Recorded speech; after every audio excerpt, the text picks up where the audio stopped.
I came across this photo of G.I. Joe holding a Bigfoot cast. I thought it was cool. I thought it was so cool that I had to save it. If anybody knows who originally took that picture, let me know in the comments. I'd love to give them credit. One day, my wife and I were at Hobby Lobby, and we found this silicone mold for baby feet. I picked it up and told her this would make an awesome Bigfoot cast. That Christmas, I ended up getting the set. You could also find them on Amazon. And check out those hands that come with the set. I'm definitely going to grab those next. I have ideas. I pressed some sculpty clay into the mold. I didn't realize the mold was a little dirty, but honestly, it made the cast look even better, more weathered and realistic. You could probably use plaster of Paris too if you have any laying around.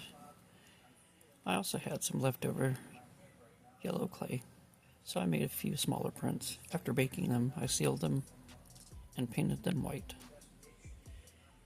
I think the scale looks pretty well for Bigfoot style cast footprints. Although, when you measure it next to a G.I. Joe foot, it's actually the same size. But it is about the same size as Chewbacca's foot, so that's a win. And judging by the look of his face, I think Chewbacca approves.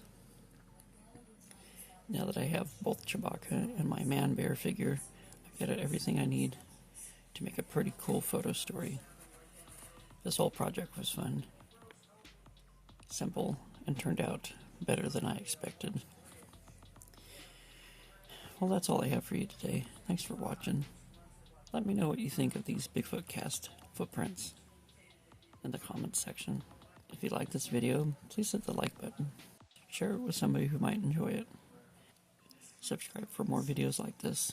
And don't forget to collect, inspire, and create. I'll see you in the next video.